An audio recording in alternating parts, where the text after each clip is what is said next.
Assalamualaikum warahmatullahi wabarakatuh. Hello everyone. Thanks to Allah who has given us bless and mercy so that we can make this class although via online. Salawat and salam also delivered to our beloved Prophet Muhammad SAW who has guided us from the darkness to the brightness. The Honorable Mr. Umar Abdullah PhD as our lecturer in English language teaching, and also my beloved friends. I would like to say stay safe everyone. Well, today we are going to discuss about rules and procedures. As a teacher, of course, we need rules and procedures to manage our classroom. But before that, let us introduce ourselves. We are from Group 6. My name is Nurul Maskana and my partners Muhammad Rafi Alintio, Novita Anggraini, Miftahul Jannah, and Oki Dayansyah. Let me start. According to Emmer, Evertson, and Worsom 2003, probably the most obvious aspect of effective classroom management involves the design and implementation of classroom rules and procedures. Actually, rules and procedures are different. A rule identifies general expectation or standards, and procedures communicates expectations for specific behaviors. We come to the first, the research and theory.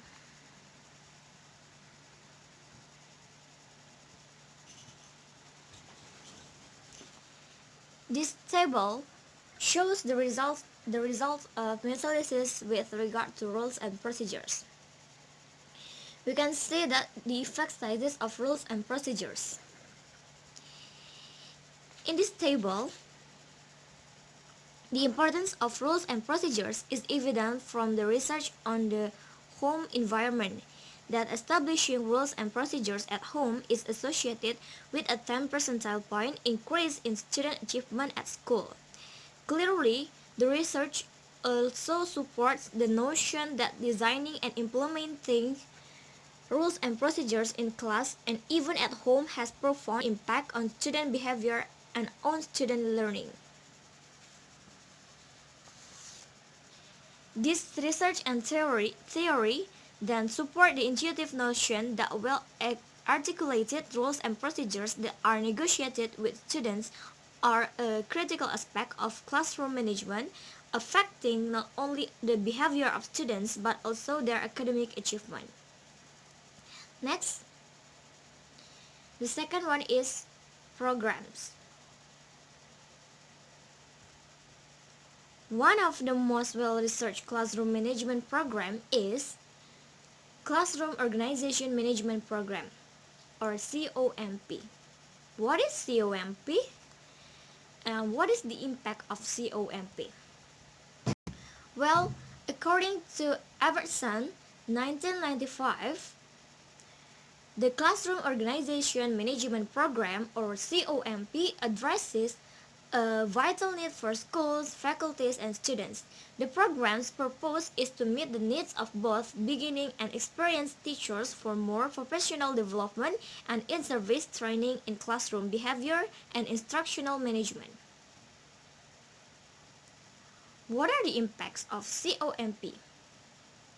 There are three impacts of COMP. They are: first, decreases student disruptive behavior; second, increases student engagement; and third, increases student achievement.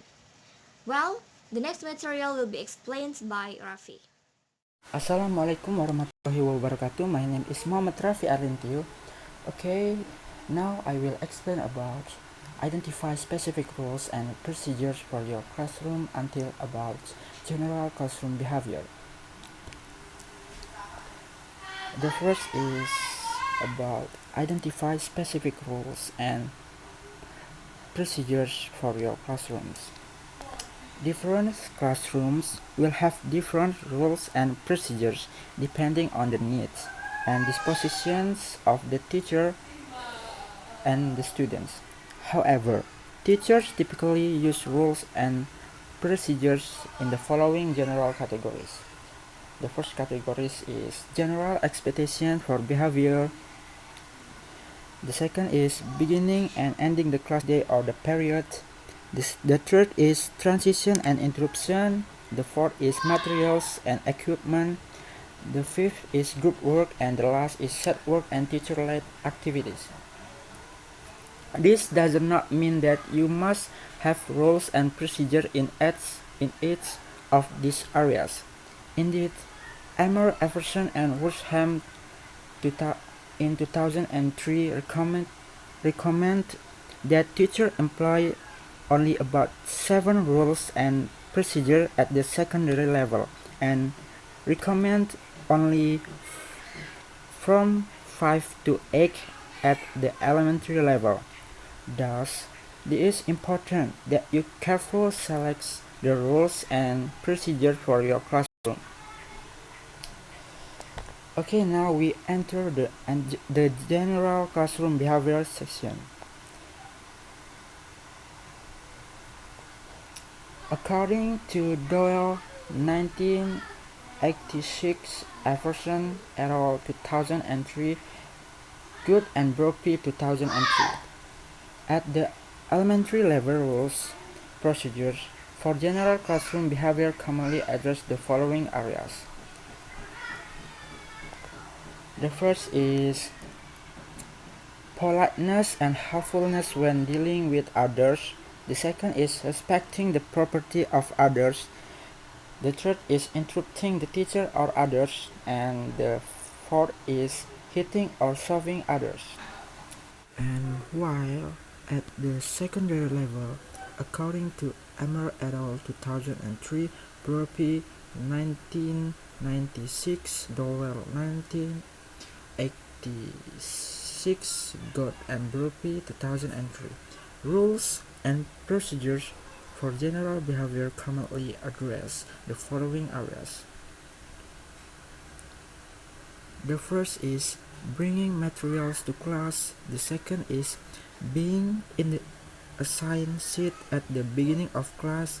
And the third is respecting and being polite to others. The fourth is talking or not talking at specific times. The fifth is leaving the assigned seat.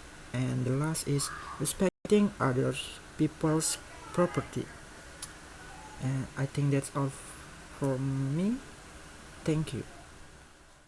Okay, my name is Mital Jana, PBI 4 from Group 6. Today I would like to explain about beginning of the school day or beginning of the period, and then transitions and interruptions. The first, beginning of the school day or beginning of the period. Elementary level. Rules and procedures that pertain to the beginning and ending of the school day commonly address the following areas. According to Everson in 2003, Doyle in 1986, Brophy in 1996, Good and Brophy in 2003. The first, beginning in the school day with specific social activities, beginning the day with the Pledge of Allegiance, and third, doing administrative activities, and fourth, ending the day by cleaning the room and individual desks, and the last, ending the day by putting away materials. Secondary levels. At the secondary levels, rules and procedures that pertain to the beginning and ending of the class commonly address the following areas. According to Emmer in 2003, Doyle in 1986, Brophy in 1996, Good and Brophy in 2003. The first, taking attendance at the beginning of the period. At the beginning of the period, addressing students who miss the work from the previous day because of absence.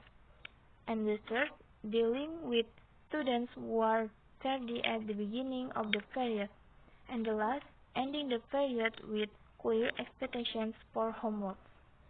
Next, transitions and interruptions. At the elementary level, rules and procedures that pertain to transitions and interruptions commonly address the following areas. According to Everson in 2003, Dolly in 1986, Groupie in 1996, Good and Groupie in 2003. The first, leaving the room. The second, returning the room. The third, use of the bathroom. The fourth, use of the library and research room. And next, the use of the cafeteria. And the sixth, use of the playground. And the seventh, fire and disaster drills. And the last, classroom helpers. And at the secondary levels, rules and procedures that pertain to transitions and interruptions commonly address the following areas. According Emmer in 2003, Doyle in 1986, Groupie in 1996, Good and Groupie in 2003. The first, leaving the room. The second, returning to the room. The third, fire and disaster drills. And the last, split lunch period. Okay, thank you. Okay, my name is Okidiansa. Today I will explain about use of material and equipment. Material and equipment are critical a variety of subject areas. Most subject areas use textbooks and many require other materials such as lab equipment, artistic material, computer-related equipment, and so on. There are some differences between use of material in the elementary level and secondary level.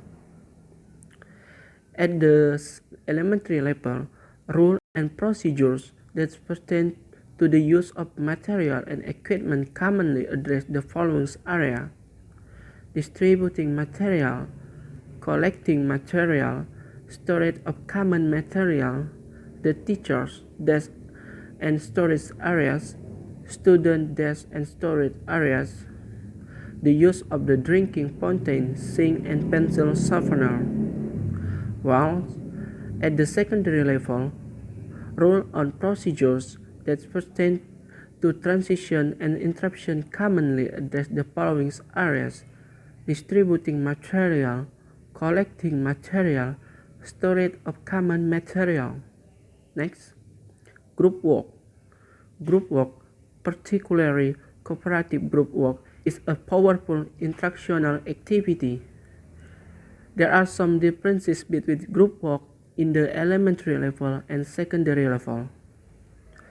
Rules and procedures pertaining to the group work at the elementary level commonly address the following areas: movement in and out of the group, expected behavior of students in the group, expected behavior of students not in the group communication with the teachers. While rules and procedures pertaining to the group work at the secondary level commonly address the following areas: movement in and out of the group leadership and role in the group, the relationship of the group to the rest of the class or other group in the class, group communication with the teacher. Thank you. Assalamualaikum warahmatullahi wabarakatuh. My name is Novita Anggreni. Today I'm going to explain about seat work and teacher-led activities and action step 2. The first explanation is about seat work and teacher-led activities. These are rules and procedures at the elementary level and secondary level that pertain to seat work and teacher-led activities. The first is at the elementary level. According to Everson et al. 2003, Doyle 1986, Bropit 1996, Good and Bropit 2003. At the elementary level, the first is student attention during presentation. The second is student participation. The third is talking among students. The fourth is obtaining help. The fifth is out of seat behavior. And the sixth is behavior when work has been complete. And At the secondary level, according to Emmer et al. 2003, Doyle 1986, Brophy 1996, Good and Brophy 2003, at the secondary level are the first is student attention during presentation, the second is student participation, the third is talking among students, the fourth is obtaining help, the fifth is auto-seat behavior, and the sixth is behavior when work has been complete. The second explanation is about action step 2.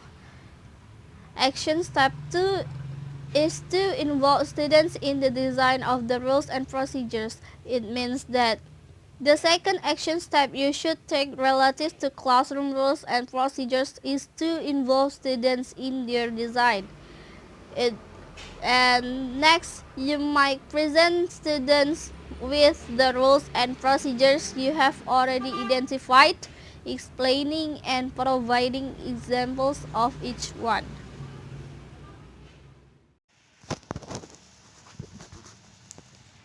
That's all from us. Thank you very much for enjoying our video. We come to the next section, which is the question and answer session. If you have any questions, you can ask to this forum.